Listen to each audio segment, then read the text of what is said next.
Okay, folks, the time is approximately 6:08 p.m. and the May 14th, 2026 Farragut Board Mayor and Alderman will now begin. Good evening, ladies and gentlemen in attendance and online. I want to thank you for your presence at tonight's Board Mayor and Alderman meeting. My name is Ron Williams, the fourth elected mayor of town of Farragut. We appreciate that each of you is taking your time from your busy schedules to either attend or view tonight's meeting online. We will be a great example of how our town government works. All Farragut Board and Mayor and Alderman meetings are public notice per Tennessee state law. All meetings minutes are taken and are available at a later date. Each are recorded and can be viewed later on YouTube. If you're in attendance, you should be able to pick up a copy of tonight's agenda at the door when you came in. If you could not attend tonight and are viewing from home, the agenda is available online at our website. For those in attendance that would like to speak, please pick up a blue card at the door, write in your name and the agenda number that you wish to comment on. There will also be time reserved near the end of the meeting for citizens' comments on non-agenda subjects, which also requires that you fill out a blue card with citizen comment at the time you wish to speak and bring it up to the town recorder. On each agenda item, the mayor will ask the town administrator for the residents' input. During this time, any Farragut resident wishing to speak to the board on that specific agenda item may do so for up to 3 minutes. After being recognized by the mayor, please goes to the podium microphone to be heard and viewed by all. To conduct efficient, business-like meetings, the town has adopted rules for how its meetings will be conducted. Primarily, these rules are designed to keep the meeting moving, assure that all points of view are heard and considered, and to provide common courtesy to everyone. We ask that you observe the established meeting rules when addressing the board. At the beginning of your presentation, please state your name and address for the record. We ask that you address all your questions to the mayor. Do not direct questions to the alderman or the staff members. If necessary, the mayor may call on an alderman or staff member concerning your question or comments. Once you've given your input, please return to your seat so we can continue the meeting. We ask that every speaker avoid the use of improper language, profanity, or other inappropriate conduct, and address issues, not individuals or personalities with malicious comments. Speakers should strive to avoid redundancy and should have their own original viewpoints. We ask that you stay on topic of that particular agenda item. Okay, we'll start tonight's meeting with a roll call by our town recorder for a quorum. Alderman Bennett. Here. Alderman Kane. Here. Alderman LaCroix. Here. Vice Mayor Meyer. Mayor Williams. Mayor Williams here. We do have a quorum. Thank you. Now please join me in standing if you're able for a reflection of our nation's veterans along with the Pledge of Allegiance to our country's flag led tonight by Alderman Joe LaCroix.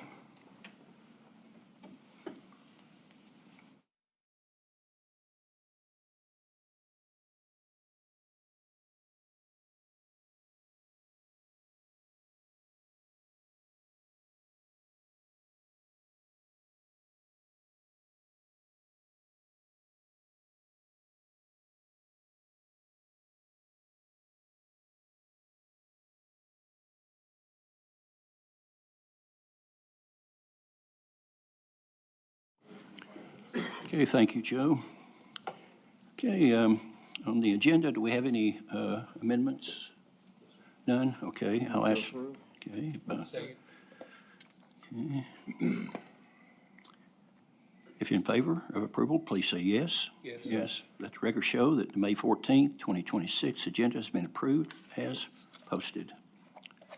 Next will be meeting minutes. Is there any amendments to our meeting minutes? None? Okay. Okay, if none, then Drew, Alex, if in favor, vote by saying yes. Yes. Let the record show that the minutes have been approved as posted. Okay, mayor's report. I will start off by having the town administrator discuss something that has been a recent issue with a sewer leak that was originated by an FUD, First Utility District problem. David?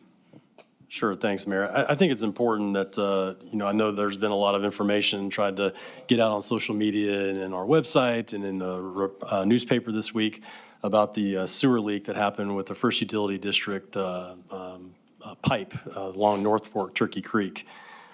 Just to make sure that everybody understands, we did receive a call on last Friday, around 2 o'clock to one of our staff saying that there was some dead fish in the creek and that we needed to go check that out.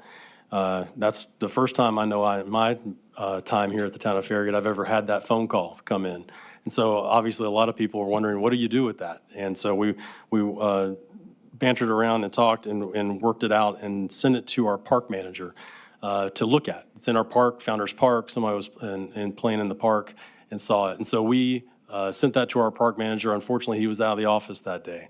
So when he got to the office on Monday morning, he immediately sent that to our stormwater coordinator, and they went into action. They went up the creek. They looked for any kind of source of pollution that may be causing the issue, and they were able to find a spot as they went north towards the creek, getting closer to Grigsby Chapel Road, where First Utility District had been working on their sewer line project and found a leak coming out at that point. So they immediately contacted First Utility District about the issue, and also TDEC, which is the Tennessee Department of Environment and Conservation. They wanted to make sure that they both knew the environmental issues that were going on and needed to be addressed right away. So I'm really proud of the fact that they worked quickly to get that out, and then we communicated within the hour to the public that they needed to stay out of the creek until FUD and everybody could get in place to get that leak stopped. I know these things that occur sometimes after hours or on weekends, some people may not know what to do. You can always call the town of Farragut phone number, 966-7057. And that number will always go to someone that's on call. That on-call number for our Public Works team is 865-500-4345. It says that on our answering system, and they're there to answer these kinds of questions. If something comes up, somebody needs to say, hey, there's a problem in our streets or in our creek, wherever it may be in town, they're there to try to answer that and show up if needed. The other way you can contact is through 911. 911 is obviously an emergency situation. This could definitely be considered an emergency situation, so please call them, and they would also get in touch with our Public Works team or other agencies that they can communicate with to get them on it. And you can always call the Knox County Sheriff's Office non-emergency number. That number is 865-215-2444. Those communications also go to our Public Works team if there's something in the town of Farragut that we need to address when it's an after-hours type of situation. So we do have an emergency management plan and specifically a spill response plan. And I think our team went into action as soon as they found that issue and contacted the right people to solve that problem as quickly as possible. But that plan gives guidance on situations like these, and we're able to implement that. We have implemented some internal changes right away to make sure that we notify more people that could hopefully help with the situation. And we're continuing to work on training programs and processes internally that will help us make sure that in the future that things like this can get escalated quickly to supervisors, to our department heads, or myself as well. So I just wanted to give that update. I know that our team has also been in communications with TDEC today as well, just trying to find out where FUD is at on the cleanup.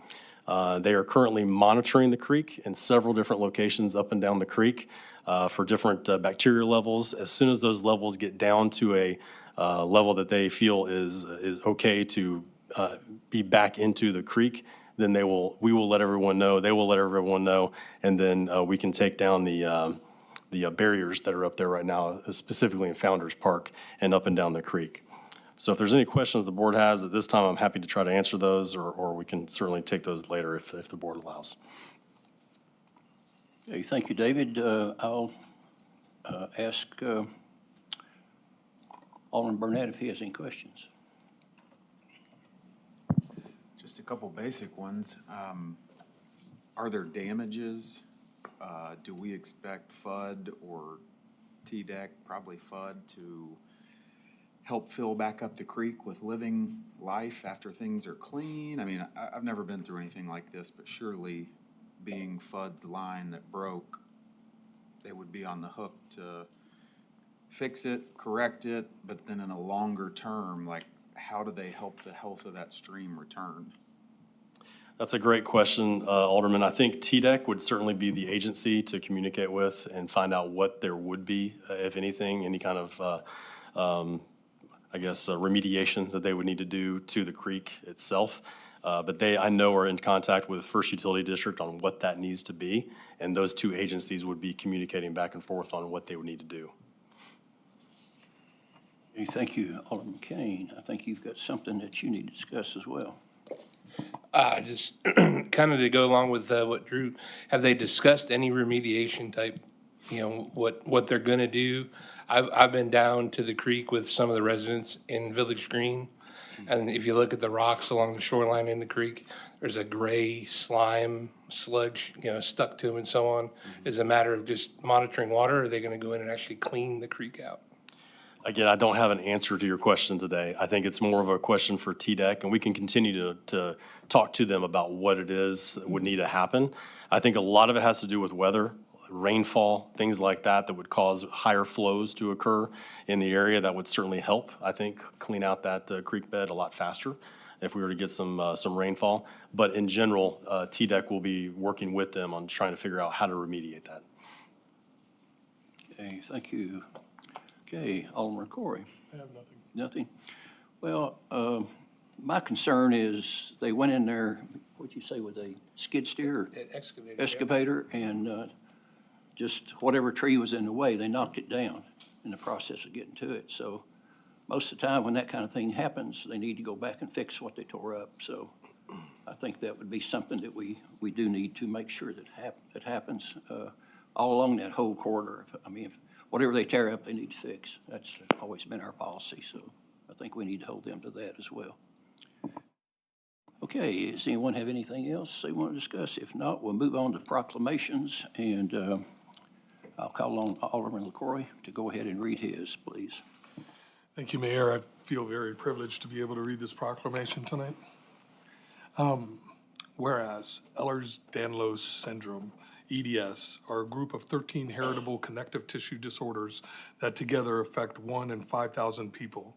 Each type of EDS has its own set of symptoms, but some features are seen across all types of EDS, including joint hypermobility, skin hyperextensibility, and tissue fragility. Whereas hypermobility spectrum disorders, HSD, are connective tissue disorders that cause joint hypermobility, instability, injury, and pain. Other symptoms such as fatigue, headaches, GI problems, and autonomic dysfunction are also often seen as part of HSD. Whereas there is no cure for any type of EDS or HSD, the conditions are managed by addressing a person's symptoms. EDS and HSD can cause a variety of symptoms in many different areas of the body, so many people with these conditions often require multiple providers in different specialties to manage their care. Whereas access to professionals who are knowledgeable about EDS and HSD is limited in Farragut, Tennessee. Lack of awareness about EDS and HSD in Farragut, Tennessee, and across the world stands in the way of diagnosis, management, and research of these conditions. Whereas awareness about EDS and HSD by both medical professionals and the general public can help improve the lives of people living with EDS and HSD in Farragut, Tennessee. Now, therefore, be it resolved that the Board of Mayor and Aldermen and the Town of Farragut hereby declares May 2026 as Ehlers-Danlos Syndromes and Hypermobility Spectrum Disorders Awareness Month. That a copy of this resolution be distributed to the Ehlers-Danlos Society. Okay, thank you, Alderman LaCroix. Okay, next I'll call up our museum curator. Please come up. We've got two more.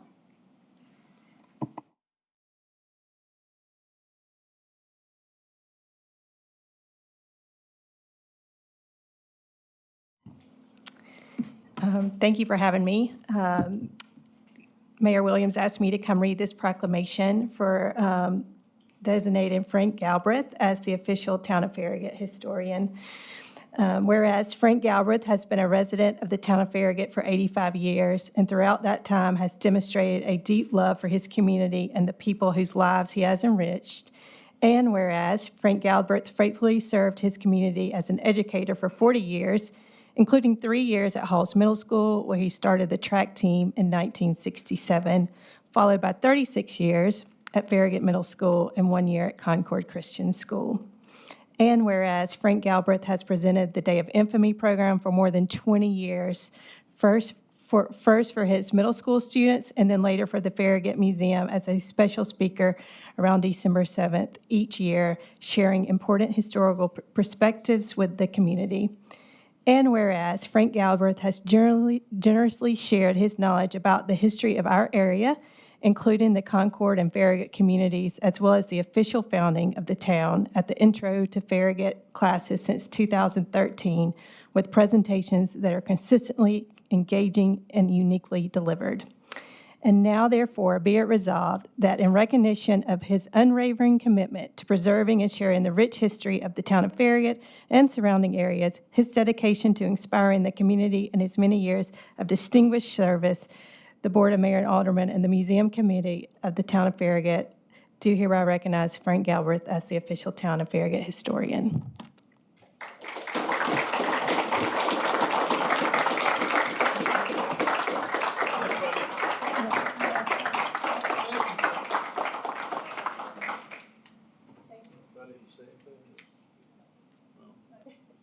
She might make a picture. Yeah. Oh, that's together? Yeah. Get a hold of it.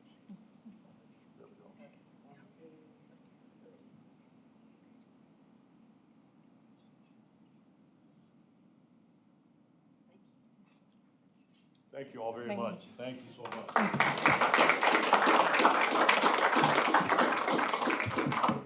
Okay, Christie, go ahead with the next one, please. Thank you. Ralph? The mayor also asked me to read the International Museum Day proclamation, but I wanted to first off thank you all for your support of the Farragut Museum and our museum committee that volunteers a lot of time to guide us and also serve as docents. Whereas museums are vital institutions that preserve our shared heritage and history, foster cultural understanding, and inspire curiosity, learning, and fun for people of all ages. And whereas observed annually on May 18th, International Museum Day was organized by International Council on Museums to raise awareness about the importance of museums as spaces for cultural exchange, education, and promotion of peace and understanding in communities throughout the world. And whereas the theme for the 2026 International Museum Day is Uniting a Divided World. This theme emphasizes the role museums play in bridging cultural and social divides, fostering dialogue, inclusion, and the peaceful sharing of information for all to enjoy. And whereas the town of Farragut and the Farragut Museum recognize the importance of the role that museums play in our community. From the wonderful displays and artifacts to the educational seminars to the informational historical markers throughout the town, the museum team is dedicated to celebrating the rich history of Farragut and our surrounding area. Now, therefore, be it resolved, the Board of Mayor and Aldermen of the town of Farragut do hereby designate May 18th as International Museum Day. Okay, thank you. Thank Christie. you. Okay, next, I'll have the honor of the proclamation for honoring Dot LaMarche. Whereas on May 19th, 2026, Dorothy Dot LaMarche, a longtime resident of Farragut, will celebrate her 90th birthday. And whereas Dot served the town of Farragut for 13 years on the Board of Mayor and Aldermen, including 7 years as the vice mayor, helping guide the town's growth and development while advocating for its residents. Whereas Dot has served on numerous town boards and committees, including the Board of Zoning Appeals, Farragut Municipal Planning Commission, Arts and Beautification Committee, Farragut Museum Committee, and contributing to the preservation, history, and beauty of our community. Whereas Dot LaMarche enjoyed a remarkable nursing career spanning more than 35 years, serving communities across the Southeast before retiring and continuing her commitment to service through volunteer work at the local hospital and throughout the Farragut community. Whereas Dot's dedication to volunteerism, historic preservation, public service has positively impacted countless residents and helped shape the town of Farragut into the community it is today. Whereas Dot has represented Farragut through leadership and service with municipal organizations at the state and national level, including the Tennessee Municipal League and the National League of Cities, and also the Women in Municipal Government. Whereas Dot's kindness and wisdom, integrity, and servant leadership have earned the admiration, and respect to friends, colleagues, and generations of Farragut residents.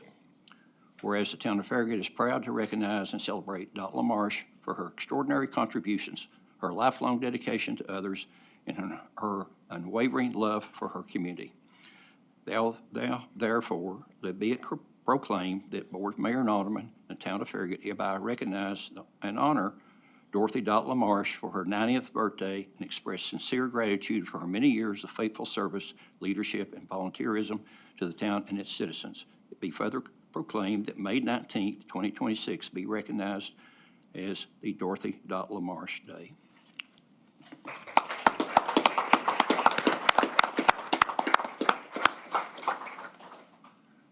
Okay, next, we'll just move right into ordinances. First will be approval of 26-11, approval of ordinance 2611 on the first reading, an ordinance adopting the annual budget for the town of Farragut for the fiscal year beginning July 1st, 2026, ending July 30th, 2027. Thank you, Mayor. I know the board is well familiar with the budget process because you've been working on it for several months now, but I wanted to give everybody a quick update on how we've gotten here to this point. So part one starts with our budget calendar, and planning for this year's budget began back in December of 2025 when we had a staff retreat identifying priorities that staff felt were important for this next year's budget. Then we sent those to the Board of Mayor and Alderman for a retreat in January. And then from there, the board prioritized several items for us to work on for this next fiscal year. And we held workshops from February through April to discuss various aspects of the budget. Our budget priorities start by referring to our strategic plan and ensuring that our priorities are in alignment with our vision. And our vision is Farragut setting the standard for quality of life with a beautiful, close-knit, connected, engaged community where individuals, families, and businesses thrive. And we also want to make sure that it's impactful and in alignment with our mission, which is an appealing and engaged community set apart by a proactive and dedicated team committed to integrity, adaptability, and friendly service. Each of these priorities that we have are broken down into our critical success factors that help guide our budgeting process and fund things that are important to reach the vision that we have here for the town of Farragut. They are connecting our community with excellent parks, greenways, trails, sidewalks, and recreational programs, enhancing the town's financial position, collaborating at a local, state, and federal level, supporting and caring for our team, and finally advancing a high-quality and well-maintained community. The town main operating account is the general fund. This is where all of our day-to-day operational revenues and expenditures are funded. The proposed FY27 general fund revenues are $19,225,404, which is a 7.9% increase from the FY26 budget. And I'll go into detail about each of our main revenue sources over the next couple of slides. The first one is our sales tax, and this is received on the purchase of all goods in Farragut. It's at a rate of 2.25%, of which half of that goes to Knox County Schools and the other half goes to the town of Farragut. With the new Publix and shops near Dixie Lee Junction set to open this year, as well as a Nordstrom Rack in Turkey Creek and build out of the Biddle Farms, we're projecting revenues for local sales tax to increase 2.5% from FY26 estimated end of year to FY27 for a total of $11,032,897. And sales tax accounts for 57.3% of the overall general fund revenue for the town of Farragut. The second largest revenue source that the town has is based on our population. The state implemented a new way of updating this by utilizing the Tennessee State Data Center estimates instead of the census total that we had from 2020. So our total population has gone from 23,506 to 25,579. This is going to increase our projected revenue by $390,000 next year for a total of $3.3 million in FY 2027 for state shared revenue. Another major source of revenue for the town is wholesale taxes, and that includes wholesale beer, liquor, and mixed drink taxes. These are based on total sales of liquor, beer, and mixed drinks in the town. As we get more establishments that sell alcoholic beverages, this revenue source will increase slightly. Projected revenue is $1,715,000 for FY '27, which is a 2.6% increase over FY '26. And if you look at the total breakdown of where our revenues come from, you can see, as I mentioned earlier, that the largest portion of that, at almost 58%, is from our sales tax. We have total general fund revenue of $19,225,404 projected for FY 2027. As I mentioned revenues, I also want to mention general fund expenditures. So these are proposed at $13,160,060, which is an 8.2% increase over our FY '26 budget. This budget funds the priorities set this year by the board, invest in IT systems to increase efficiency across departments. It prioritizes retention and recruitment of new personnel positions as well.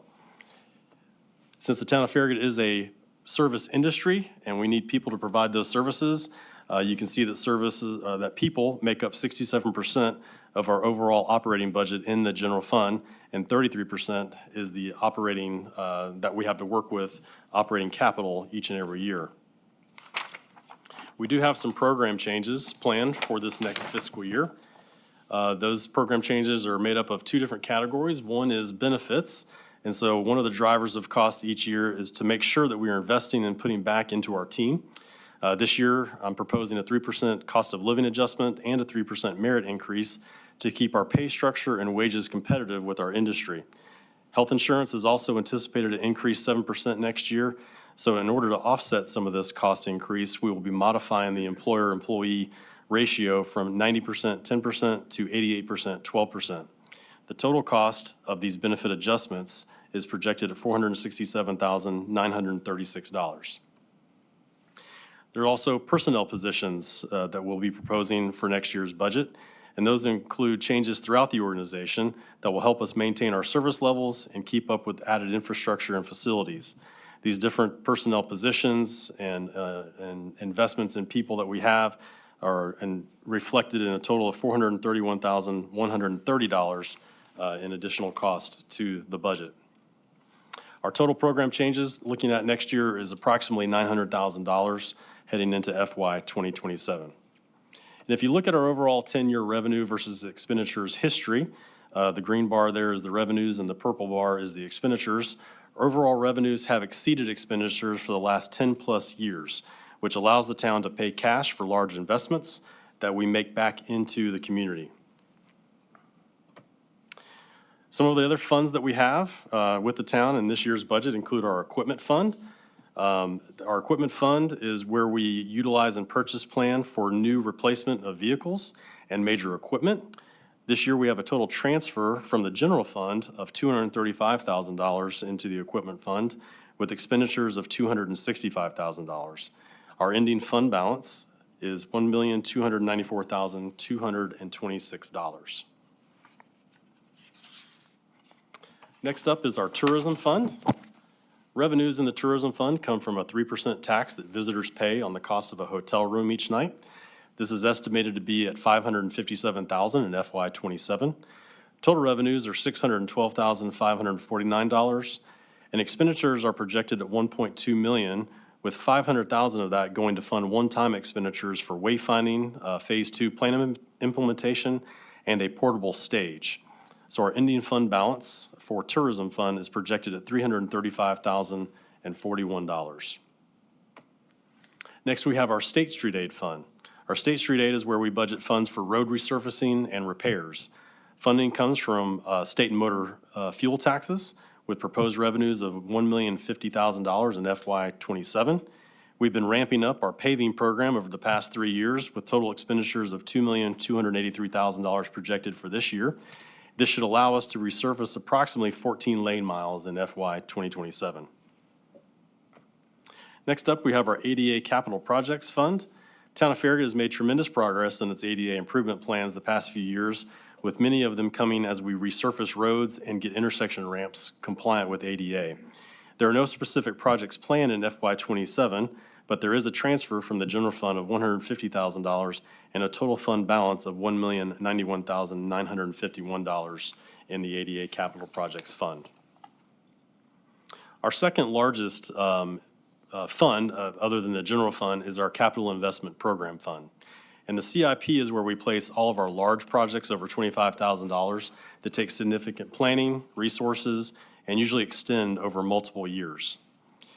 The Town of Farragut CIP is broken down into three main categories. They're the general government projects, parks and recreation projects, and transportation and infrastructure projects. So the first one I'm going to talk about tonight is general government projects. We fund projects that are upcoming in FY '27 and plan projects out 6 years in the future that to make sure that we have a balanced budget moving forward. For general government next year, we only have two projects. One is a land acquisition to increase our land acquisition fund, and the other is for an enterprise resource planning software package for our community development department. In our parks and recreation projects, we have a total of $1.9 million planned in FY 2027. Some of those improvements include Mayor Bob Leonard Park Diamond Field repair, repaving of Mayor Bob Leonard Park Trail, completion of the dog park at McPhee, and design of the entrance to the new park on McPhee Road. By far the largest of our CIP funding next year and in the future is going into transportation and infrastructure projects. The total next year is planned at $6,427,000. Some of the key projects include adaptive traffic signal upgrades, improvements to Boring Road and Smith Road and Sugarwood entrance and planning for the new Farragut Elementary School, improvements at St. John Court and Grigsby Chapel Road intersection improvements, Phase 2 of adding illuminated street signs throughout the town, Turkey Creek Road multimodal improvements, and Watt Road roundabout for next year's CIP.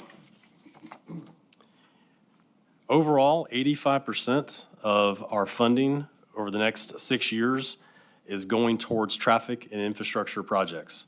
Total projected cost over the next several years is $47 million in projected projects. And so we've got a lot planned over the next several years in infrastructure here in the town of Farragut. The last fund I'm going to talk about tonight is the insurance fund, and this is pays for retiree benefits. Total expenses are $87,400 with a fund balance of $278,500. In conclusion, I just want to make sure that everyone understands that this budget aligns with our Town of Farragut strategic plan, which I mentioned earlier. It allows for the Town of Farragut to continue providing exceptional service to our community while living well within our projected revenues and maintaining a healthy fund balance. I'd like to say thank you to our new finance director, Tessa Cortez. She's done a great job in her first budget process of getting this all prepared for you when she was brand new and just learning it as she went. So she's done a fantastic job. And I'd like to say thanks to all of our department heads.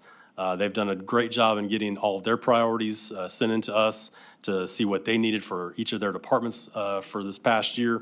I'd like to also thank our Administrative Services Director, Michelle Pence, who was instrumental in helping with that budget process, and Tessa as well. So with that, I'm happy to try to answer any questions the board may have, but we would recommend approval of the budget on first reading for this evening.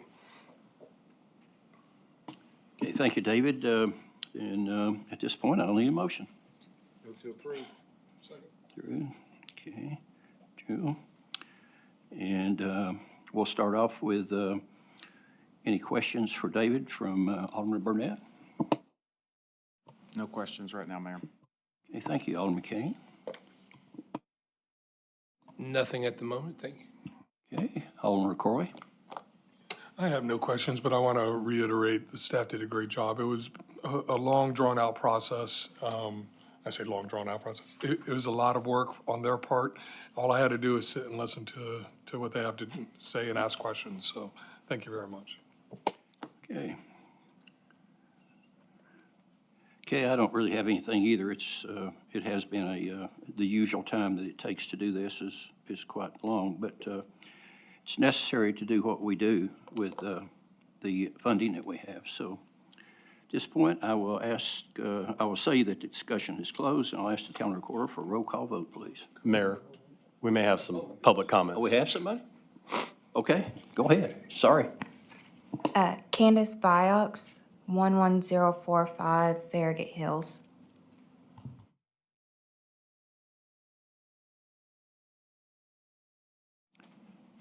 Sorry, Candace. 11045 Farragut Hills Boulevard. Hello, everybody.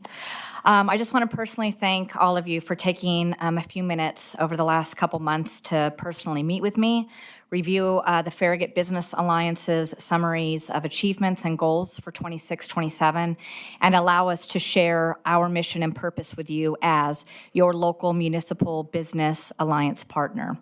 With Stephen Kropaski's retirement in 2025 and the hiring of Ashley Lynch in April of 26, our Shop Farragut board of volunteers were very excited to work with her and explore some new possibilities for our Farragut business organizations. Our mission is to positively impact Farragut's business community's growth, reputation, and contribution of sales tax revenue by educating and informing the public, motivating retail purchases, encouraging investments, and providing opportunities for professional networking, collaboration, and cross-promotion. I have been on the FBA board for 9 years, since 2017. With the illness of David Purvis and his eventual passing, the retirement of Phil Dangle and Jim Nixon, our vision had to shift. The town provided parameters, a budget, and goals, and then I became president in 2018, and I was mentored by Mr. Purvis. And I took his mission to heart, to maintain representation for the business community in Farragut, and he knew that I was loud enough to deliver this. So the Farragut Business Alliance's contribution to our community, we are a non-government volunteer board from our Farragut business communities, managers, and owners in the town. We share important information and content for our businesses on social media. The town asked us to create a website, and we did. Shop Farragut's Shop, Dine, and Live program, where we were able to put over 400 businesses that currently operate in Farragut available for you guys to be able to see. The grand opening sign program, which is very important for new businesses in our area. Our monthly town sampler contest, where the town and us go and we buy gift cards, and you guys support the local businesses, and we give those out to people in our community that sign up and keep their email active and they follow us. We also do our local community events. The mayor was very clear. He wanted to continue Dog Days, the Harvest Festival, and we added the Health and Wellness Expo for our service industry businesses. They may not pay sales tax, but they're very important. So we love hosting community events on weekends, and we don't cost the town any overtime money because we're volunteers. We created a free business directory for our businesses in our community. There's no fee membership to be a part of the Farragut Business Alliance. The only thing is you just need to be in Farragut and be a business here. We're made up of volunteers, like I said. Farragut businesses are our priority at our local events, where Farragut West Knox Chamber has membership fees. Only 30% of the businesses in the Farragut West Knox Chamber are represented by Farragut. The rest are in Knox County. I'm running out of time. So we are requesting an increase in funding. Our rental infrastructure for events increased by over 200%. That was the toilets, the tents, and all of the things it takes to do events. Our insurance doubled. Okay, Candace. It is 3 minutes, okay? Okay. We've read it. Okay, I sent it all to you, so you guys all have it. Okay, awesome. We do, yeah, we have. And at this point, I'll ask again, if anybody has any comment. We'll start off with Alderman Burnett. Yeah, thanks, Candace. I think y'all do a great job. I love Harvest Fest, love Dog Days. I got to be a judge this last year, and that was a blast with the costumes. We thank you. Yeah, it was a lot of fun. So I think given the economy and the scale and all of your bills that have gone up so much just to do the exact same thing, I think it's a pretty fair and reasonable ask, in my opinion. Thank you. Okay, thank you, Alderman Burnett. Alderman Kane, you're up. Yeah, thank you. And just to reinforce what Drew said, what you guys do in the community, the events are amazing. You bring in people from all around the country. So I'm going to ask to amend the motion to approve the budget on the first reading to provide the increase. I believe it's $15,000 difference? Yes. Yeah. So I'll ask to amend the motion to include that in the new budget, the increase that they're requesting. Okay, Drew, so you're fine with amending the budget? Okay. We'll move on to Alderman LaCroy then. I love the public-private partnership that the town has with the FBA. Coming on board, I got a lot of information from you. I didn't know Thank you. what it was all about, and I do appreciate that. No problem. I like what you guys do, and I like the events, and I like Taste of the Town. Did I say that out loud? The Taste of anyway, Farragut, yeah, that's Taste gonna of be Farragut. coming up on discussion. I'm not gonna say nothing no more, but, yeah. We're working on it. Ashley's back there. Say hi, Ashley. I saw her come in. So, yeah, I'm good with all that. Thank you. Thank you. Thank I you for what you appreciate guys it. do. No problem. So you're fine with amending your second? With the, okay, David, you got that? Thank you, guys. Does Haley have that? Do you have the first and second? Okay. Okay, thank you. Okay, appreciate it, Candace. At this point, I will ask for a roll call vote, please.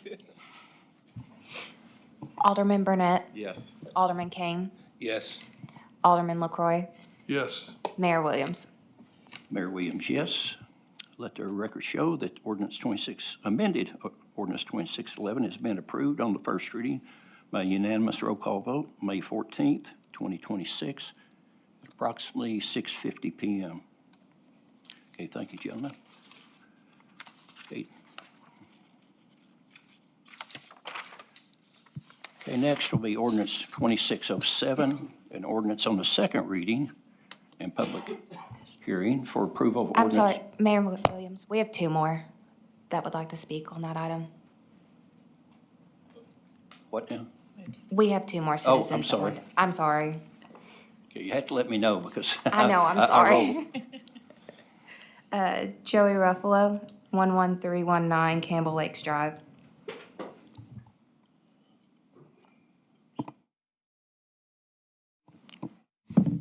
Hey, Joey, which one are you speaking on? The one that we just voted on or When the you one just coming? voted on this, I'm not going to make any movement on what you guys voted on already, so don't worry about it. Okay. Okay, so you got comment on this It's more one? of a comment on it. Okay, yeah, great. so- Go ahead, please. Thank you. Joey Ruffalo, Campbell Lakes Drive, thank you all. I wanted to say I attended several of the recent budget workshops and spent time reviewing the capital investment program, and I appreciate the amount of work and discussion that goes into putting together a budget of this size and scope. As someone who works professionally in the financial planning world and regularly helps individuals and small businesses think about budgeting, long-term priorities, and financial sustainability, I pay close attention to how decisions made today affect flexibility and quality of life years down the road. Over the past few weeks, a lot of discussion about Farragut's future growth, long-term planning, and direction of the community, starting with that comprehensive land use plan conversation from last meeting. To me, the budget and the CIP process are directly connected to that discussion because budgets ultimately show what a community is prioritizing and where it intends to invest for the future. One thing I took away from the workshops is that the town is trying to balance continued investment with maintaining financial stability, and I think we can all agree that that balance matters. I also think many of the residents want to continue seeing focus placed on core priorities first, like infrastructure, traffic flow, roadway efficiency, and maintaining the level of service and quality of life people expect when they choose to live in Farragut. As growth continues, I think it becomes increasingly important that planning decisions and financial decisions work together. Strategic growth is not just about what gets built, but whether infrastructure, transportation, and long-term financial planning can realistically support it in a way that preserves the character of the community. I appreciated seeing that infrastructure and transportation continue to be major parts of the capital investment program discussion, because these are some of the concerns that residents talk about most often. At the end of the day, I think residents want to know that the town is planning carefully, prioritizing responsibly, and thinking beyond just the immediate moment. So I want to thank you for the opportunity to attend those workshops and showing the transparency process. So thank you, guys. Okay, Joey, thank you for the comments. And you were under time, so very good. Okay, we have someone else? Yes, sir. You said? Kim Parks, 10701 Farragut Hills Boulevard. Ms. Parks, thank you. State your name. Kimberly Parks, 10701 Farragut Hills Boulevard. Yes, so I did attend many of the budget workshops. I did follow it very closely, and the amount of work that went into it was so much. And, you know, the town staff did amazing doing it.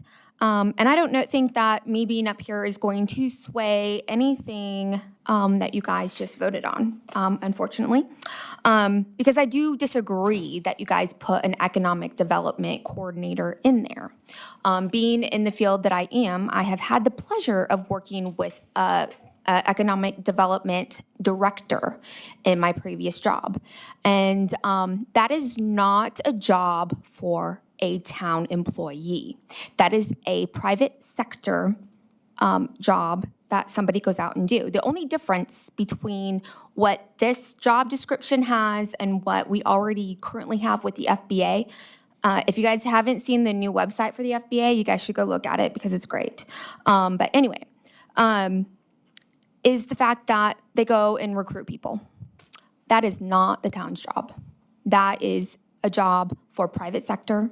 That is a job, you're taking a job away from somebody who does it here locally. So I disagree with having that in there. I disagree with the way that it's presented. I think that we need to have these items up for a vote individually and not jam-packed into a budget the way that it is. I think that's all I have because, I mean, it's not like it's going to change your guys' opinion of it. But, yeah, thank you guys for letting me speak. Thank you, Ms. Parks. We always appreciate your opinion. Anything else? Nothing else, okay. Okay. Then we'll move on to ordinance 2607. Is that okay with everybody? Okay, good. An ordinance on second reading for public hearing for approval of ordinance of the town of Farragut, Tennessee, amending the fiscal year 2025, 2026 capital investment program fund budget passed by ordinance 25-10. David. Good evening. I'm Tessa Cortez, the Finance Director. There have been no changes since first reading. The purpose of this agenda item is to approve this ordinance to amend the Capital Investment Program Fund for the final design costs with the completion of the Campbell Station Inn renovation project. The funds will be moved from the Capital Investment Program reserves to the Capital Investment Program expenditures. The Capital Investment Program budget will be amended to increase expenditures from $25,884.92 to $25,018,709.92, reflecting an increase of $17,825. The proposed motion is to approve ordinance 2607 on second reading. Okay, thank you, Tessa. Okay, Drew, okay, Alex, okay. Any resident comments on this one? No, sir. None, okay, then we'll start with Alderman Burnett. Do you have any questions for Tessa? No questions. Okay, Alderman Kane, No questions. Alderman LaCroy. No question, sir. I have none as well. Okay, with discussion closed, I'll ask the town recorder for a roll call vote, please. Alderman Burnett, Yes. Alderman Kane, Yes. Alderman LaCroy, Yes. Mayor Williams. Mayor Williams, yes. Okay, let the record show the ordinance 2607 has been approved on a second and final reading by a 4-0 roll call vote on May 14, 2026 at approximately 6:57 p.m. Okay, we're going to move on now to business items on tonight's agenda. We have 5 items, all for review and consideration for approval. First one will be approval of professional service agreement with AECOM Technical Services for Geographic Information Services. Yes, the town contracts its GIS services with a fiscal year 26 budget of $45,500. This amount represents a firm cap on all costs and expenses. Upon exhaustion of the allocated funds, all GIS services and expenditures will cease unless we receive prior written approval for additional funding. We currently contract with AECOM Technical Services Incorporated to provide one in-house professional at Town Hall approximately 6 to 8 hours each week. The current contract is carried out on a month-to-month basis with cost attributed directly to GIS contract services in fiscal year '26 at $31,588, and that's from July 1st through April 3rd of this year. The proposed budget for fiscal year '27 includes an annual maximum of $55,000 for GIS consulting services. The town conducted a request for proposals process to evaluate GIS consultants and enter into a 3-year contract with the possibility of 2 one-year extensions with the selected service provider. We received 10 proposals, and the bid tabulation is attached. After review of all submittals, AECOM was selected by the review committee for the GIS services contract. As a current provider of the GIS services contract, AECOM is already familiar with the town of Farragut systems and processes, and there will be no disruption of services when transferring from the month-to-month agreement to the new professional services agreement being presented to the board today. Contract services will begin immediately upon contract or notification of approval by the Board of Mayor and Alderman as outlined in their attached contract agreement. Staff recommends approval of award of professional services agreement with AECOM Technical Services Incorporated for Geographic Information System Services.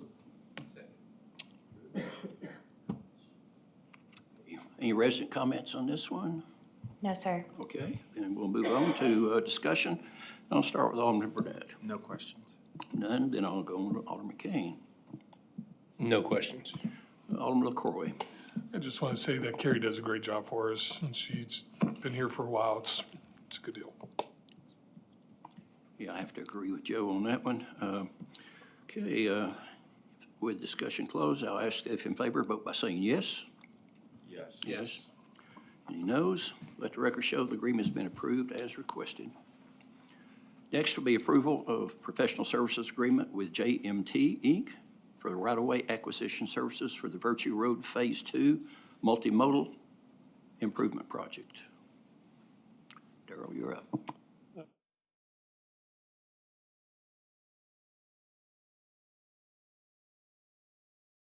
Is that better? Sorry about that. This is an agreement with Johnson, Miramarin, and Thompson Engineering, otherwise known as JMT, for right-of-way acquisition services for the Phase 2 Virtue Road project.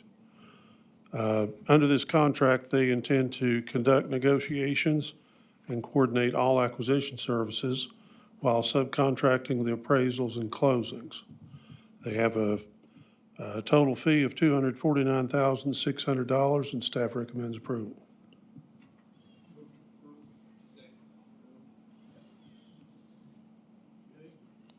Any resident comments on that one? None? Okay, in that case, we'll move on to discussion. We'll start with Alderman Burnett. Have all the residents been contacted They have not, but they will be. before yes. they talk to them? Before they talk to them, yes. Thank you, Darrell. Good question. Okay, next will be Alderman Kane. No questions. A question. Alderman LaCroy. And to follow up with that, we've spoken with the property owners in the past when this was all being designed out. And then, once again, we're going to reach out to them before the. That's correct. Yeah, thank you so much on that. Yeah, we sent out a notice before the public hearing. I don't think we sent out a notice prior to Planning Commission, but of course it's advertised. Yep. But we had a terrific public hearing on this project, and we had quite a few people showed up for it. Yeah, fantastic. Thanks, Darrell. Yeah, we did. We had great feedback on this one. Okay, with discussion closed, I'll ask it in favor by vote by saying yes. Yes. Yes. Any noes? Let the record show the agreement has been approved as requested. Thank you. Next will be approval of professional services agreement for the McPhee Road Property Master Plan. And you're up, Ron. Good evening, Mayor, Alderman, Ron Ostrike, Parks and Recreation Director. I have 2 proposals for you this evening. The first is requesting approval for the master planning for the 70-acre property located at the northwest corner of McPhee Road and Boyd Station Road. This project is part of the FY26 strategic plan and was included in the FY26 CIP. As you know, the town purchased this property in 2024, and since that time, the town has received a $2.75 million land and water conservation reimbursement grant managed by TDEC for 50% of the purchase price. Keeping with LWCF grant required timelines, the town of Farragut is entering into a master plan process for this property. It will sync up community input with potential recreation elements and operational needs. The town entered into an RFQ process in March. 12 firms submitted a very detailed proposal. After extensive research, discussion, and some debate, our committee unanimously chose TSW and Associates to lead us through this process. Our selection committee felt that TSW has the most inherent knowledge of our local needs, a wealth of experience in all of our areas of study for this project, and will naturally sync with the approved comprehensive land use plan that was approved last week. I have asked the project manager from TSW, Brandon Sutton, to speak to you all regarding the process that they will follow regarding this master planning project, especially the community input aspect that impressed me the most in this project. So Brandon, please. Brandon, please come to the microphone and identify yourself, your address, and your company. Thank you.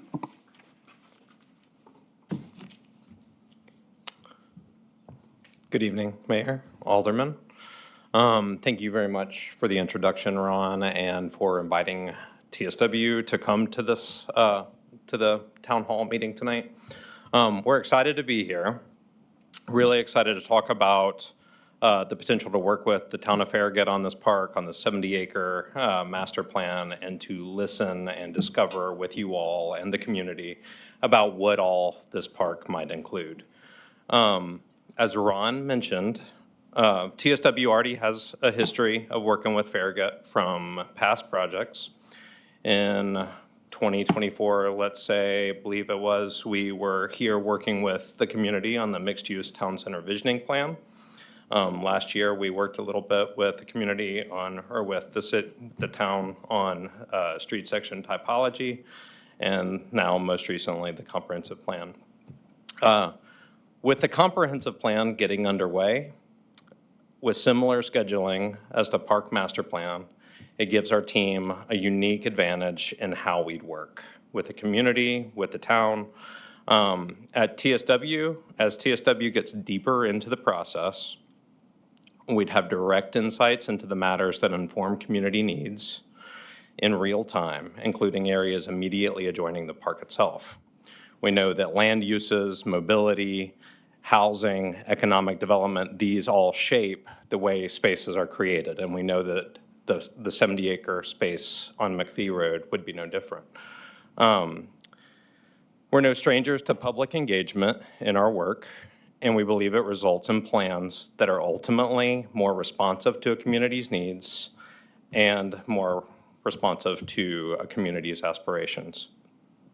Our firm's experience already gives it a deep understanding in Farragut and what engagement strategies have worked from our prior work in the town. We're prepared to innovate with new ideas that we bring to the table for both the comp plan and for this, lessons learned from the town center visioning.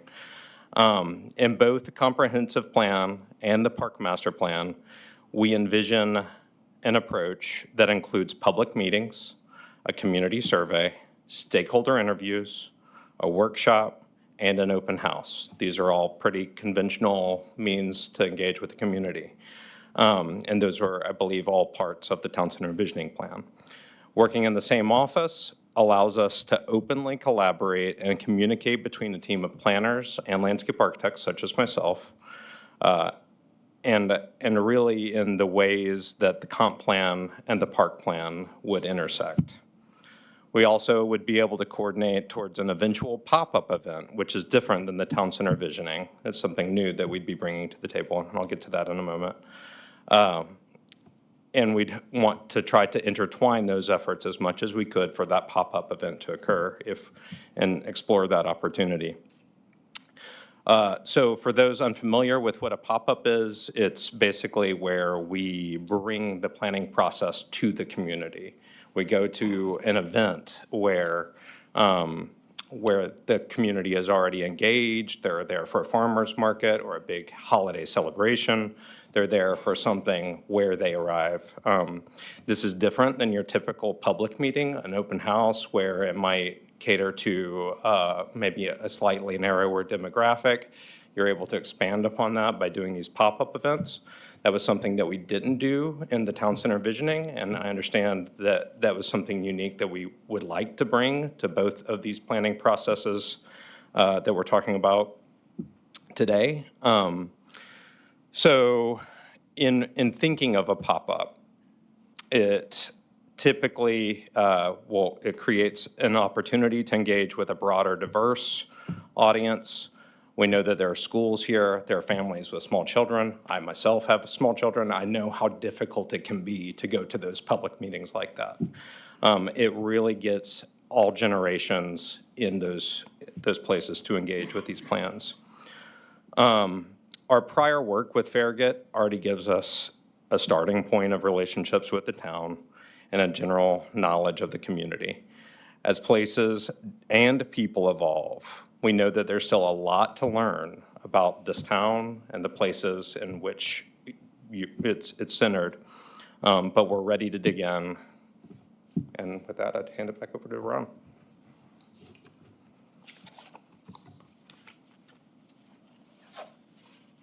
Does anyone have any questions at this point? Okay, we'll start. Of myself or Brandon? Okay, we'll start with, no, we'll do the questions and then we'll go to public input, okay. Alderman Burnett. No, I appreciate all the work y'all did interviewing all the people that responded. It was great to have a good response, but I also think, one, trust you and all that y'all have looked into this, and then two, it's great to have somebody that already knows so much about our community. So the ramp is so much smaller for them compared to anybody else for this. So appreciate all the hard work there. Drew, do you also want to comment on Parks and Athletics, how they Yeah, are? Parks and Athletics, this was presented to them last night? Tuesday. Tuesday, sorry. And unanimously, everybody was on board with TSW. So big round of support, both for their work in the past, as well as familiarity with the town. And that board was very much on board with it. Okay, thank you, Alderman Brett. Alderman Kane. Just a couple of questions, Ron. What are some of the elements that you are hoping to get into the park That's a great question. I don't know. That's why TSW, that's one of the reasons I chose them. One is their community input. We want to see what the community wants. And then I know I have my ideas of things I'd like to see a lot more for people with special needs. I'd like to see some things that our first community-wide survey identified, and that was some outdoor entertainment venue type things. But it really is dependent on what the community is going to ask for. Appreciate that, thank you. Okay, Alderman LaCroy. Yeah, this is ongoing. I remember, when we picked up this property and I was on the Parks and Rec before Drew kicked me off, but no grudge or nothing. But anyways, yeah, no grudge, yeah. Put that away. Yeah, so put that grudge away, but yeah, I know this has been worked on for quite some time. This is the next logical step. I think the presentation took us into the process a little bit. That's going to be very critical, like you said. Public input on this is going to be of paramount success for us if we can get a lot of people out. I like the pop-up event idea. Do you guys know where you're gonna do that at? No, but that was the unique part that no one else really brought to the table. Absolutely love that idea. I mean, I don't want to say 4th of July. And we have some popular events coming up, so. Yeah, I don't want to say. I'm not sure they'll be ready for that one. I don't want to say 4th of July, but hey, you know, Yeah, that's a big one too. huge. But yeah, I'm happy with this. I can't wait to see what comes out of this, what the community wants. I know what I want, but I want to see what the community wants as well. Okay, thank you, Alderman LaCroy. At this moment, I don't really have any questions. I think I've pretty well read up on everything that y'all have looked at, and I have to agree, good choice. So,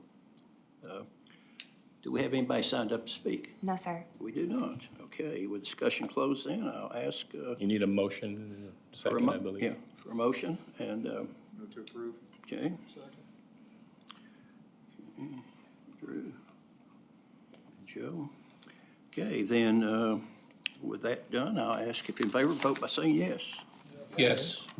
Okay. Any noes? Let the record show that the agreement has been approved as requested.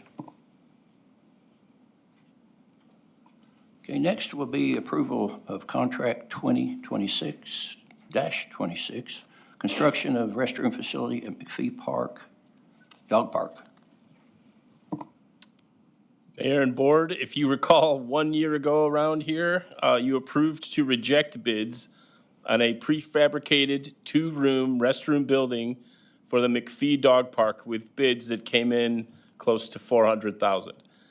After that, we entered into an agreement with Johnson Architecture to design a two-room restroom building with a storage room that would be constructed on site at the new McPhee Dog Park. This restroom will match the other satellite restrooms at McPhee Park. After a 6-month design process, we went out to bid in March. 8 companies submitted bids for this project. The lowest bid did not meet qualifications. We have selected the next lowest bidder, Skilled Services LLC, to lead this project to completion. References have come back positive, and if approved, we will begin work in June with a projected completion date of December. Even with design expenses and a 10% contingency, this project is $50,000 under the projected budget and $100,000 less than the rejected bid from last year. So we are recommending approving contract number 2026 for $252,800 plus 10% contingency with Skilled Services LLC. Move to approve. We have anyone signed up to speak on this? No, sir. We do not. Then we'll move on to discussion with Alderman Burnett. I need to get in the restroom business, Yeah. but, no questions. Yeah. Alderman Kane. I got no questions, but Drew, I'll drop the LLC, all right? Okay, Alderman LaCroy. Yeah, we talked about this earlier, $400,000 and the savings that we got from this second go-around. Crazy. Anyways, yeah, thank you. Well, it's the reason that sometimes we do reject contracts, a lot of people think we rubber stamp stuff, but we don't. We actually study it, and this is a good example. So with discussion closed, I'll ask if in favor, vote by saying yes. Yes. Any noes? Let the record show contract 2026-26 has been approved as requested. Okay, thank you, Ron. Next will be approval of statement of work. It's SOW for Canon USA, Inc. to perform document scanning services for wide format plans for an amount not to exceed $30,000. Good evening, I'm Mark, Mark you're up. Shipley. I'll present this item. In our current community development budget, we have $30,000 already allocated for scanning services. And we've currently got a lot of plans that are taking up space in our vault and at Public Works. And so in looking at this, most of the plans that take up a lot of space are the large 24 by 36 rolled up site plans mostly. And that's what we're wanting to have Canon take and scan for us. They'll be formatting them in Laserfish. We've already got plans that we scanned a couple of years ago that are in Laserfish, so it would blend in with those. These wide format type plans are just, really, we don't have any way to scan those in-house. We're going to try to do that on the smaller stuff just to save money, but these are very cumbersome and really just don't have the equipment and the time, frankly, to do it. So we already have a contract with Canon for other services, and this is also something that obviously they can do. So the plan would be for Canon to pick up the plans that we have, scan as many as they can to the budget limit. Hopefully that's all of them, but it may not be. And then whatever, if there are any left that they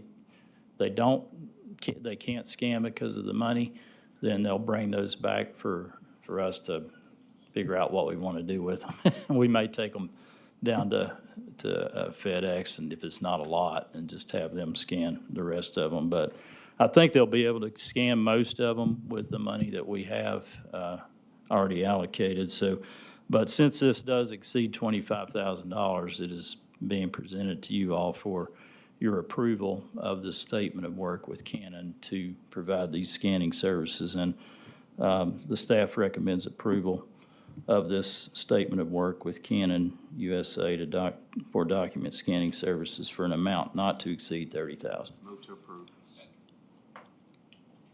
Okay, Mark, do we have anybody signed up for this?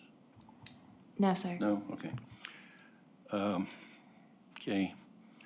Alderman Burnett? No questions. Alderman Kane? No questions. Alderman LaCroy?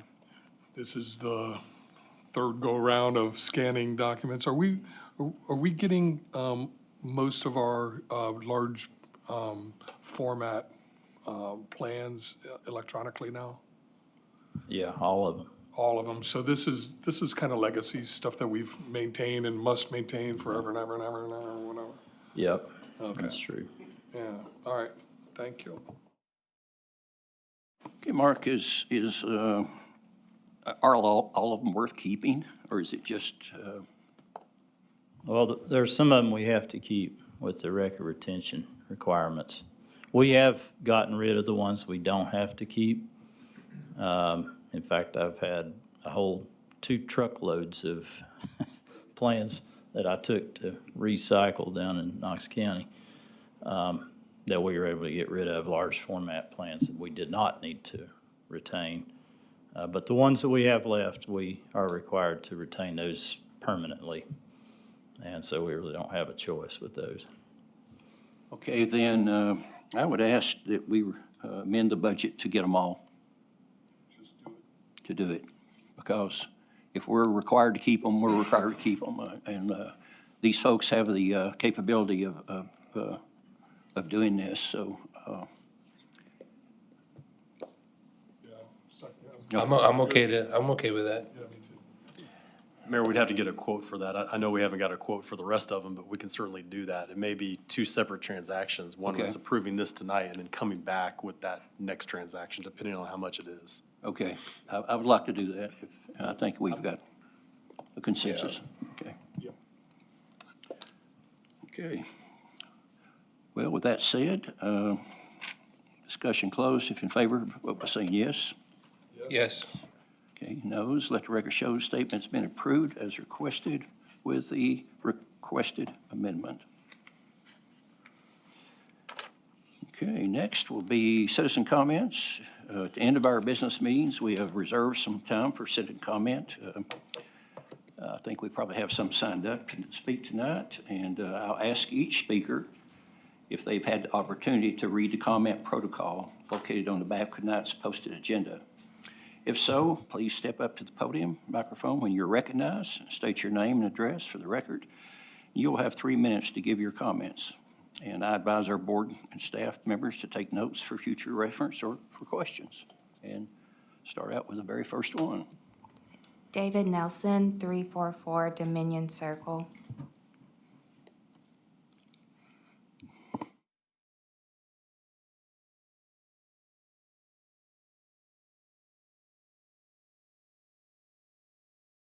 There we go. I am David Nelson. I live at 344 Dominion Circle. I've been there for 32 years. And my house backs up to the North Fork of Turkey Creek. And during my time there, I've seen Campbell Station and go from a quiet little 2-lane road to a 3-lane road to the 5-lane drag strip that it is now. I've been through one previous FUD upgrade, but this project that's going on right now is just, it's so unprofessional in my opinion. They have come in, they've killed almost all the vegetation on the east side of the creek behind my house. The restoration work that they've done so far is a joke. I know we've had a lack of rain, but to stand in my backyard and look towards Campbell Station Road, it's all dirt. And then leading up to this sewer creek, first off, I don't understand if there were proper locates marked and maintained. I don't understand how this happened. There's all kinds of speculation. I don't know what happened. But I could spend 3 minutes describing the wildlife that I've seen in that creek over the last 32 years. And it's brought a lot of joy to my family. And to hear there was a total loss, I mean, you stand by the creek, there's dead earthworms in it. There is nothing in that creek. I appreciate the comments that were made earlier. That gray sludge, that is not an exaggeration. And it will take multiple strong thunderstorms to clean that creek out. I have a very strong concern. As a resident, when will we know, or how can we monitor the readings of the creek? When will we know whether it's a grandkid of ours who throws a baseball in the creek? When would it be safe for them to go back in the creek? Or a dog that might run in the creek? You know, I'm just really concerned about what's going on and, you know, just ask for any direction. Again, I appreciate what was said earlier. I appreciate the changes that are being made here to prevent, you know, the timing of something like this from not happening again. But it's really, for all the good things that there are in this community, for a creek that runs through the middle of our town to be devastated like that, to me, it's an atrocity. Thank you. Thank you, Mr. Nelson. I agree with you, and I would like for David to supply us with the contact information for TDEC, because I think all of us, all the residents and the board members would like to have that, if it's possible.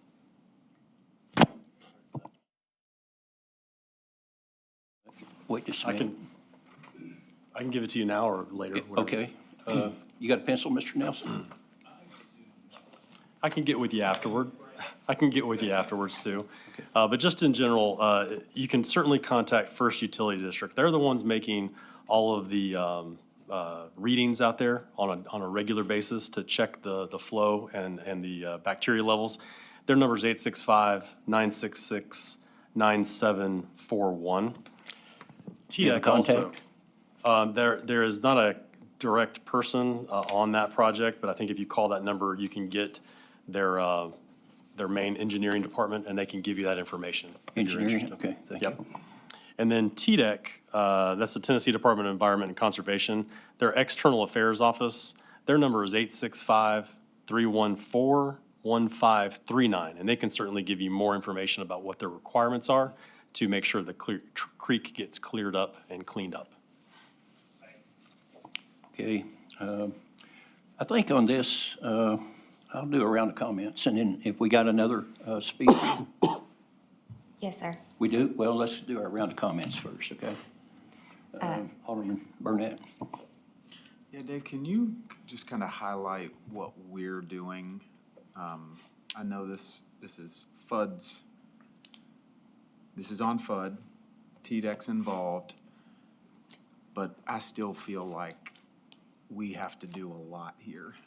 Maybe we don't have to technically by law, but man, you know, the thought of, you know, my kid or dog run into that water, because at least the last time I saw, we have tape up. I think FUD should come down there and block everything so nobody can get to that water. I also think, kind of to your point, is can we publish readings, ongoing readings of I don't even know what the readings mean, but stay the heck away. Still this high. It's got to get to X before anything. I mean, I'm just not seeing the activity that I think we should be seeing from the other agencies. And so I think we have to step in, have a point person who is the creek person for the next week, 6 months, year, whatever it is. Yeah, however long it takes. But in the absence of their leadership, I think we need to step into that role as much as possible and then get that information out to the community. Happy to sit down with Daryl and his team. Our stormwater coordinator has been out there checking what's going on a daily basis. I know he is obviously the main person for our team that would be helping coordinate any kind of efforts at all. And so we can certainly communicate your concerns with FUD as well and TDEC to make sure that we can get as much information out to the public as possible. Alex, you ready? Okay, I go was ahead. taking some notes. Okay, sure. Yeah, so like I said earlier, I did go down there and spoke with some of the residents. I guess it was Monday, I guess, excuse me. And I agree with, it just seems like that when you go by there now, there's nothing being done other than waiting for the water to flow through the creek. And to me, that does not seem like how you clean up a spill like this. And that was something, David, I think you and I talked about on the phone even. What is gonna be that plan? What has TDEC come up with? And what are the requirements for cleanup? I guess that's the big thing, just like Drew's asking for. We need to know because these people, the people that live here that use that facility, I mean, the family I talked to, they got 3 or 4 dogs, they got 5 kids, and the kids are down there playing. And while we were standing there, one of the soccer balls started to roll toward the creek, and Mom panicked a little bit because, they told me there was a family of ducks. They showed me a video of a family of ducks. They haven't seen the ducks since the spill. They had, I think it was one of those round snow sleds full of all the dead fish and crawfish that they pulled out, and the kids did the right thing. They dug a hole in the backyard and buried it all. But they said there's no living, no wildlife there at all anymore because of that. So I think we need to, for me personally, and I think for the residents, that especially there in Village Green that back up to the creek, they need to see something more than just caution tape. Okay, thank you, Alderman Kane. Alderman Corey? I'd just like to say, I think our entire community is outraged by what's happened. Everyone I've spoken with in regards to this, heartbroken is another term, and that includes staff here at the town. You walk through the hallways and you can see it on their faces. Founders Park is my favorite park, and we are suffering from a tragic accident that's happened, and I agree completely. I think the town needs to stay on top of FUD, First Utility District, and we need to communicate all of the things that we find out from them as we know it. While we might not be responsible for the actual spill, we will be accountable to our citizens in getting this information out, and we will be accountable to our community and helping with the cleanup, so. Okay, thank you, Alderman Corey. I agree.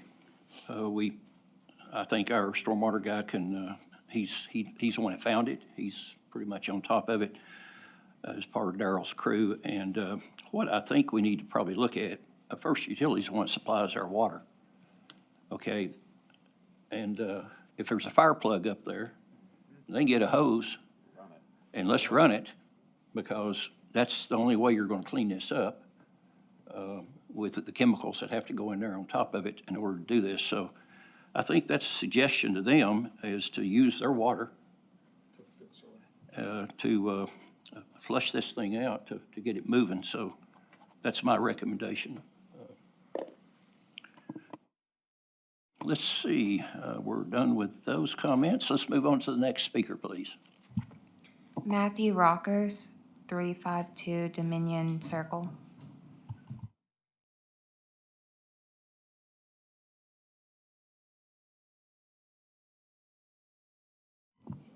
Matthew Reckers, 352 Dominion Circle. Kane came out to my house. I'd just like to say, on the Battle of Campbell Station, what is the creek that's running through that painting? The North Fork of Turkey Creek. I have a picture of that printed in my house. I've got 5 kids. We have multiple dogs, actually 6 dogs. They run, jump into that creek. My kids have tried to drink out of that creek. I mean, some of them with, hey, take one of those straws to drink out of it. We've adopted the stream from that side all the way up through the park.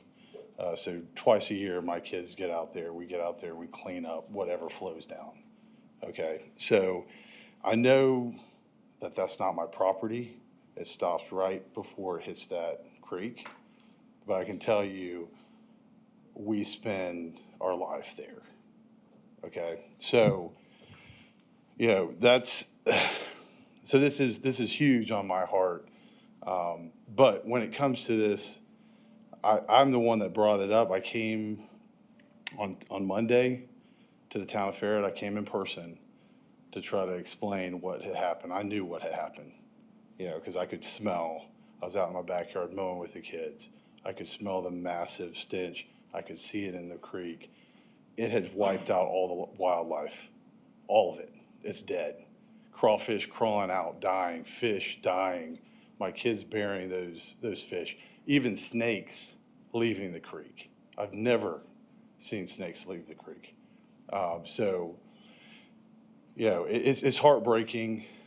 Like I said, I came to the town of Farragut, and it basically, okay, that's an easement, that's FUD, you know. So I left and I said, okay, I'll call FUD myself.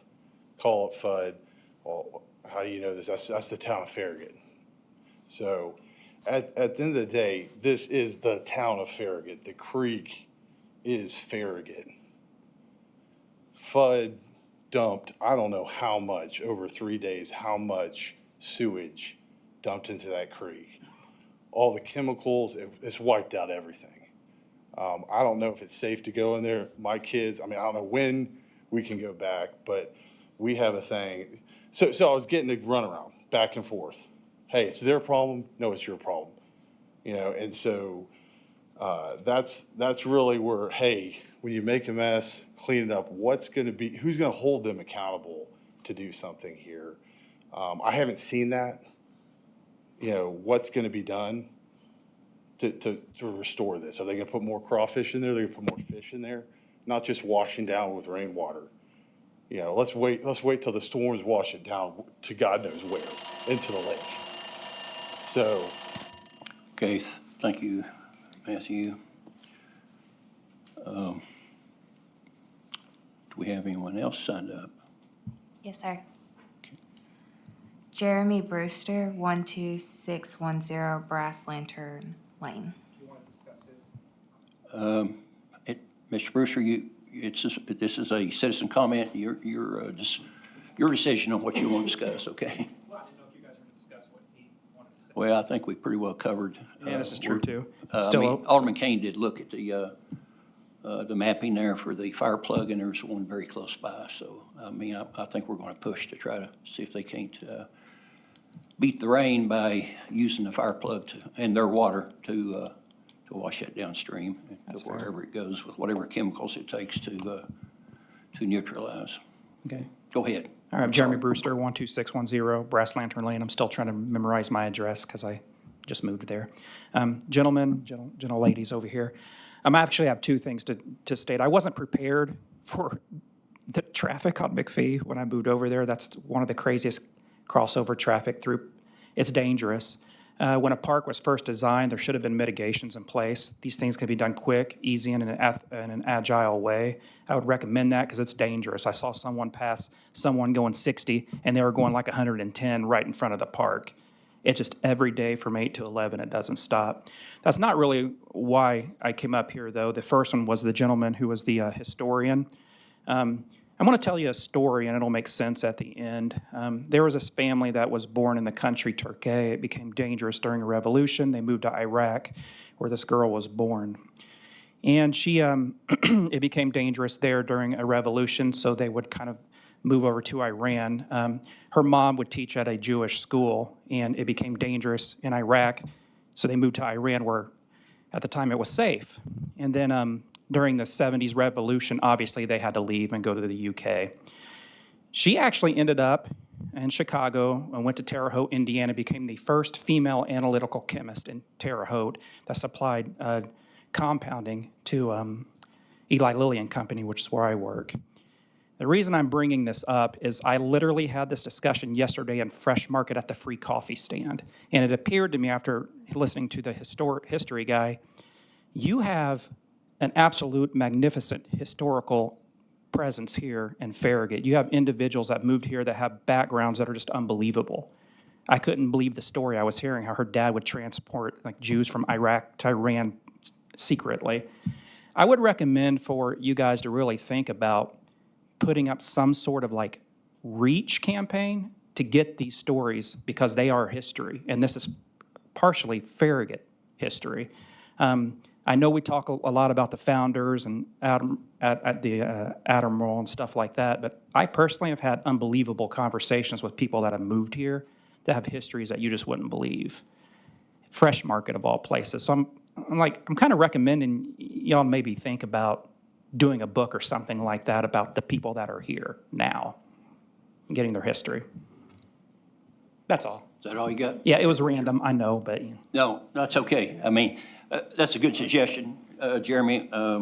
If you've read Full Speed Ahead, and I think most everybody around here has, that kind of shows the start. What I would like to do personally, and I probably will, after I term out in my second retirement, is to write a book to catch it up from Full Speed Ahead till today. Well, actually, till sometime in August. So, anyway, that's all I got. Anyone else? Yes, sir. Kim Parks, 10701 Farragut Hills Boulevard. Hey, Ms. Parks, you're up again. And it looks like the mic is still on, so you're good. Yes, it is. Kimberly Parks, 10701 Farragut Hills Boulevard. I agree with a lot of the discussion about the sewage spill tonight, so thank you guys for that. It really needs to get cleaned up. But Mayor, members of the board, I'm just going to say I am a busy person. I run multiple businesses, I manage a family of 5, and I do not have time to come here every week to correct every rumor, accusation, a false narrative repeated about me.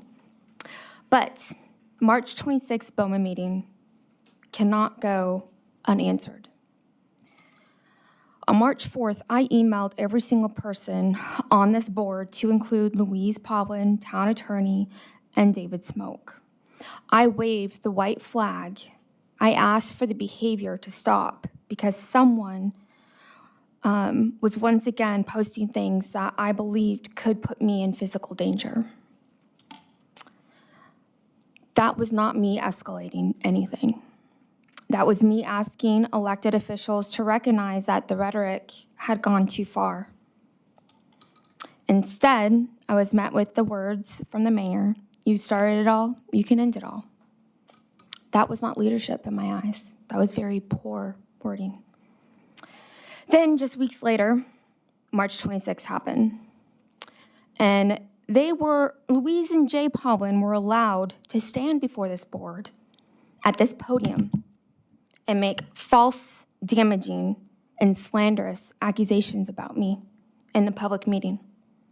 That should have never happened or been allowed. That had nothing to do with town business. That was not public comment. It was a political stunt. Carried out from this podium, in this room, under the authority of this board. And Mayor, you allowed it. You allowed private resident to get smeared in a public meeting. Then somehow, after all of that, I'm told I, above everyone else, owe an apology.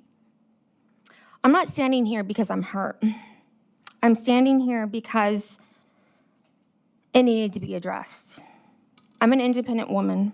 I do not fall apart because someone gossips or twists words or attacks my character. The issue is not my feelings. The issue is that this board allowed these accusations against a private citizen. That is hypocrisy. Just because someone says something about me does not make it true. The people in this town have their own minds. They have their own concerns. And just because they speak up does not mean that every dissenting voice is some conspiracy about me. Frankly, it's false. I am a private citizen. I am not a town employee. I do not sit on a town committee. I am not married to anyone who is or was elected. That distinction matters. Okay, Ms. Parks, your time is up. Thank you.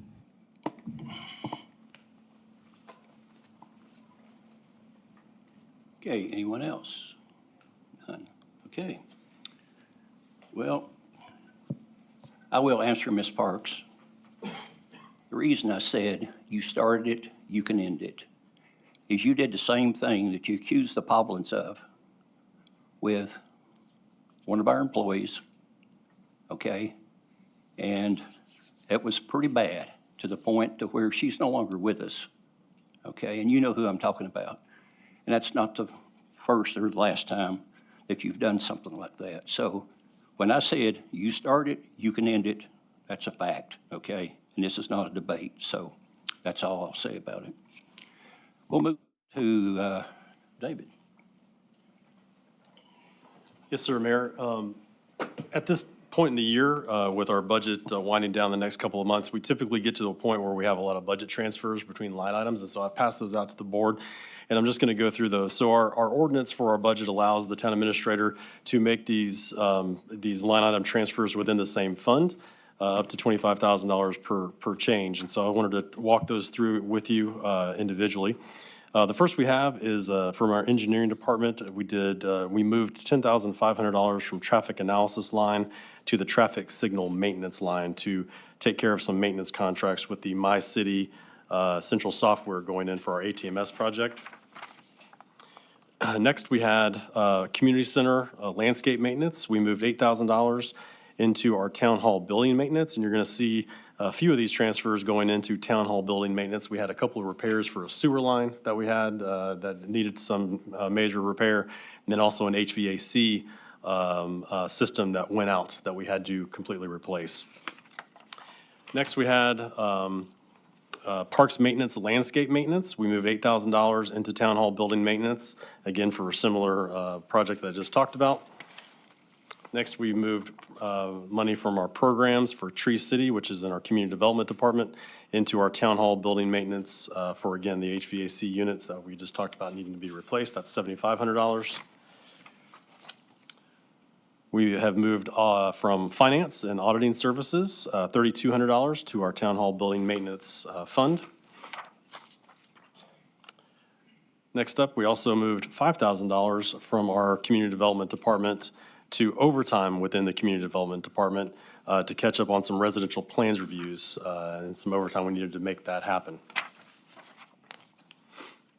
Next, we have parks maintenance gasoline of $2,300 that we moved to park attendant gasoline in the Parks and Rec department.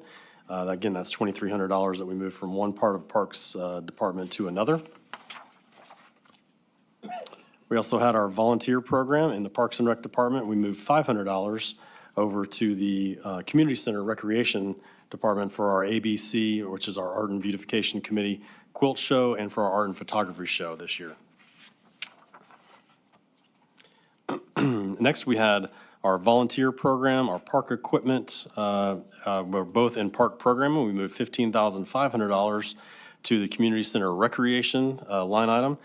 We have done a ton of programs this year, and Ron has been doing a tremendous job of adding more programs. We actually have over $50,000 in additional revenue coming in from those programs. So this is to cover that additional cost to provide those. Next, we have a museum. We have some programs of $500 from our museum that has moved to dues and subscriptions for the museum for a catalog it subscription.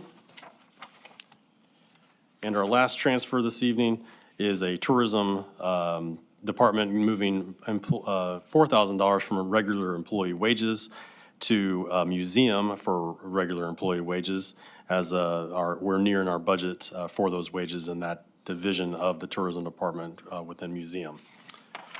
So with that, that's all the transfers that we have done recently to make the board aware of. We also have this coming weekend, a very large event over there at McGill Plaza. We're going to have Chalk the Park. Look forward to having everybody out there. It's in the afternoon, and so it should be a really fun time. Americana 250 is the theme, so we should have some great artists. I think we have 12 or 15 signed up. It's quite a few, so they do a great job, and hopefully good weather and everybody can attend. And with that, I don't have anything else to report this evening. Okay, it's a pretty lengthy report there. Does anyone, as far as the board member has, I'll start with you, Alderman Burnett, you have any comment on any of that? You do not, Mr. Kane? I'm good, thank you. You're good, Mr. LaCroix? Okay, I'm good as well. In that case, thank you, David, and we'll move on to the town attorney report. Thank you, Mr. Mayor. I appreciate the folks that have come out to talk about this tragedy that's happened out in the creek. There's a lot of legal overtones there. I think the primary enforcement arm would be TDEC. TDEC has a lot more power and authority under the law to bring about corrective action than we do. We do have a role in trying to coordinate and make sure that we understand what the situation is exactly, because, I mean, you have a moving body of water that has been contaminated, and it's constantly replenishing itself. And I've just got to get a little bit engaged in trying to understand exactly what rights the town would have to help this situation along. I think the primary responsibility, we know where that rests, but how to enforce and repair the damage that's been done, that's going to take some head scratching a little bit here. I think and there's really two parts to it. Number one is the body of water itself and the canal it travels through. But the other part that was mentioned was about the restoration of the area around that body of water that I haven't, I need to go out there and observe it. I hadn't observed that. First Utility District has been on this very long project. It's got a lot of areas that by necessity have to be, dug up and replenished, and we'll just have to look as best we can at what they need to do to bring the whole area back up to snuff, so to speak. So you've been heard, and we're going to look into trying to figure out the most effective way to get the damage repaired that we can. That's all I have. Okay, anything from the board for Mr. Hale? If not, then any other comments from anyone? Okay. Time is approximately 7:52 p.m. without objection. May 14th, 2026, Farragut Board and Mayor and Alderman meeting is now adjourned.